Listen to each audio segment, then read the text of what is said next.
Hello friends, അസ്സലാമു അലൈക്കും. ഞാൻ ഇന്നിവിടെ വന്നത് ഒരു എളുപ്പത്തിൽ സേമിയ എങ്ങനെ ഉറപ്പിക്കാം. ഇത് സേമിയ ഉറപ്പിച്ചത് എന്നാണ് പറയുക അതിന്.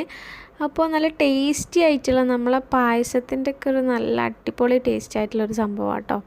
അപ്പോൾ നമുക്ക് എങ്ങനെ ഉണ്ടാക്കാൻ നോക്കാം. അതിന് മുന്നേ നിങ്ങൾ ആദ്യമായിട്ടാണ് ചാനൽ കാണുന്നതെങ്കിൽ സബ്സ്ക്രൈബ് ചെയ്യാൻ മറക്കരുത്. ഇനി നമുക്ക് ഇതിനായിട്ട് ആദ്യം തന്നെ ഒരു പാത്രം എടുക്കാം. നമ്മൾ ഏത് പാത്രത്തിലാണ് ഉണ്ടാക്കാൻ ഉദ്ദേശിക്കുന്നത് അങ്ങനെ ഒരു പാത്രം എടുത്ത് ചൂടാക്കിയതിന് ശേഷം നമ്മൾ 1 ടേബിൾ സ്പൂൺ നെയ്യ്, ഓയിൽ ചേർക്കണ്ട കേട്ടോ, നെയ്യ് ചേർത്ത് കൊടുത്താൽ മതി.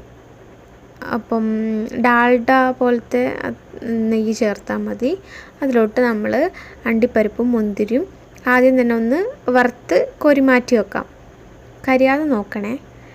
അപ്പോൾ ഇനി നമുക്ക് ഞാൻ ഇങ്ങനത്തെ ഒരു ഗ്ലാസ്സിന് 1 ഗ്ലാസ് സേമിയാണ് എടുക്കുന്നത്. അപ്പം നിങ്ങൾക്ക് ഏത് ഗ്ലാസ് വേണം അളവിനെടുക്കുക, ആ ഗ്ലാസ് തന്നെ അളവ് വെച്ചാൽ മതി. വെള്ളവും പാലും ഒക്കെ ഇനി നമ്മൾ ചേർക്കുന്ന സമയത്ത് ആ ഗ്ലാസ് തന്നെ യൂസ് ചെയ്യണം. അപ്പോൾ ഈ സേമിയ ഒന്ന് ആ നെയ്യിലിട്ടിട്ട് നന്നായിട്ടൊന്ന് ഒരു 5 മിനിറ്റ് ആവണ്ട, അതിന് മുന്നേ ഇങ്ങനെ ഒരു കളർ ചേഞ്ച് ആവില്ല, അതുവരെ ഒന്ന് വറക്കാം. എന്നിട്ട് 1 ഗ്ലാസ് പാലും പിന്നെ ഒരു 3/4 ഗ്ലാസ് വരെ വെള്ളവും ഇതിലേക്ക് ചേർത്ത് കൊടുക്കുക. ആദ്യം തന്നെ പാൽ ചേർത്ത് ഒന്ന് ഇളക്കി കൊടുത്തതിന് ശേഷം നമ്മൾ ഈ ഒരു 3/4 ഗ്ലാസ് വെള്ളം ചേർത്ത് കൊടുക്കാം. ഒരു അര ഗ്ലാസ് മുതൽ 3/4 ഗ്ലാസ് വരെ കേട്ടോ. നിങ്ങൾ അളവിനെടുക്കുന്ന പാത്രത്തിൻ്റെ ഇതുപോലെ ഇരിക്കും. അപ്പം അതും കൂടി ചേർത്ത് കൊടുത്തിട്ട് നമ്മൾ നന്നായിട്ടൊന്ന് മിക്സ് ചെയ്ത് കൊടുക്കുക. മിക്സ് ചെയ്ത് കൊടുത്തതിന് ശേഷം ഇനി നമ്മൾ ആഡ് ചെയ്യേണ്ടത് പഞ്ചസാരയാണ്. അപ്പോൾ നിങ്ങൾക്ക് മധുരം എത്രത്തോളം ഇഷ്ടമാണോ അത്ര ഇടാം. അതായത് ഞാനിപ്പോൾ ഇവിടെ ഒരു 3 ടേബിൾ സ്പൂൺ പഞ്ചസാരയാണ് ചേർക്കണത്. ഒരു ആവറേജ് മധുരം അത്രേ ഉള്ളൂ, കൂടുതലും അല്ല കുറവല്ല. അപ്പോൾ നമുക്ക് വേണമെങ്കിൽ ആവശ്യത്തിന് നമ്മൾ നല്ല മധുരത്തോടു കൂടിയാണ് കഴിക്കാൻ ഇഷ്ടമെങ്കിൽ അങ്ങനെ മധുരം ഇട്ട് കൊടുക്കുക, കുറച്ചും കൂടി അധികം ഇട്ട് കൊടുക്കുക കേട്ടോ.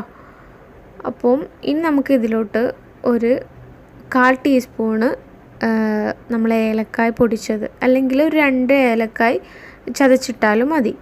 നമുക്കിത് നന്നായിട്ട് ഇനി തിളപ്പിച്ചെടുക്കാം. ഇനി നമ്മൾ 1 ടേബിൾ സ്പൂൺ പാൽപ്പൊടി എങ്ങാനും ഉണ്ടെങ്കിൽ ഇട്ട് കൊടുക്കുക, അല്ലെങ്കിൽ സ്കിപ്പ് ചെയ്യുക. ഓക്കെ. അപ്പോൾ ഇനി നമ്മൾ നന്നായിട്ടിത് വറ്റിച്ചെടുക്കണം. അപ്പോൾ ഇതിൻ്റെ ഒരു പ്രത്യേകത എന്ന് പറഞ്ഞാൽ ഇതിപ്പോൾ ഞാൻ പാലിലാണ് ഉണ്ടാക്കിയത്. നമുക്കിത് തേങ്ങാപ്പാലിലുണ്ടാക്കാം. പിന്നെ നമുക്ക് പാൽപ്പൊടി മാത്രമേ ഉള്ളെങ്കിൽ പാൽപ്പൊടിയിലും ഉണ്ടാക്കാം.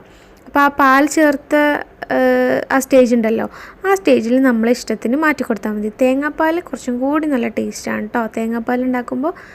അപ്പോൾ നമ്മൾ ഈ സേമിയ ഏകദേശം പാലെല്ലാം വറ്റി നല്ല കുറുകി വന്നിട്ടുണ്ട്. ഇനി നമ്മൾ ഈ സമയത്ത് തന്നെ ഏകദേശം പാലെല്ലാം നല്ലോണം വറ്റിക്കഴിഞ്ഞാൽ ഈ ചൂടോടെ തന്നെ നമ്മൾ പ്ലേറ്റിലോട്ട് നല്ലൊരു കുറച്ചൊരു ഷേപ്പുള്ള പ്ലേറ്റിലോട്ട് മാറ്റണം. അതിനായി ഒരു കുഞ്ഞ് പ്ലേറ്റ് എടുത്തിട്ട് അതിൽ കുറച്ച് നെയ്യ് ആക്കി കൊടുത്തിട്ട് മൊത്തത്തിലൊന്ന് തേച്ച് കൊടുക്കാം. അപ്പോൾ നമ്മൾ അണ്ടിപ്പരിപ്പും മുന്തിരിയും ഒരു 2-3-4 എണ്ണം നമ്മൾ ഇതിൽ മിക്സ് ചെയ്തിട്ട് ഇങ്ങനെ ചേർത്താൽ മതി കേട്ടോ. എന്നിട്ട് അവസാനം നമുക്ക് അതിൻ്റെ മേലെ വെച്ച് കൊടുക്കാം.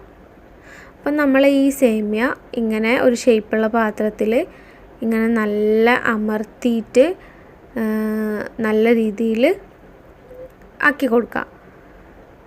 എന്നിട്ട് നമ്മൾ ഈ അണ്ടിപ്പരിപ്പും മുന്തിരിയും നമ്മളെ രീതിയിൽ അതിൽ വെച്ച് കൊടുക്കാം. എന്നിട്ട് ഇനി ഇത് നമ്മൾ ഫ്രിഡ്ജിൽ വെക്കണം. നമ്മൾ കുറേ സമയമൊക്കെ നമുക്ക് ഇത് ഇനി കഴിക്കാനായിട്ട് കുറേ സമയം ബാക്കിയുണ്ടെങ്കിൽ ഫ്രിഡ്ജിൽ വെക്കാം, അല്ലെങ്കിൽ പെട്ടെന്ന് ആവണമെങ്കിൽ കുറച്ച് സമയം ഫ്രീസറിൽ വെച്ചാൽ മതി. നല്ല ടേസ്റ്റുള്ള നല്ല എളുപ്പത്തിൽ ഉണ്ടാക്കാൻ പറ്റുന്ന ഒരു റെസിപ്പിയാണ്. അപ്പോൾ എല്ലാവരും ട്രൈ ചെയ്ത് നോക്കുക. അപ്പോൾ നിങ്ങൾക്ക് ഈ വീഡിയോ ഇഷ്ടപ്പെട്ടെന്ന് വിചാരിക്കുന്നത്, ഇഷ്ടപ്പെട്ടാൽ ലൈക്ക് ചെയ്യാൻ മറക്കരുത്. അപ്പോൾ നിങ്ങളുടെ അഭിപ്രായങ്ങളൊക്കെ എന്തായാലും ഷെയർ ചെയ്യുക. അപ്പോൾ അടുത്തൊരു വീഡിയോയിൽ കാണുന്നവരെ ബൈ. Thanks for watching.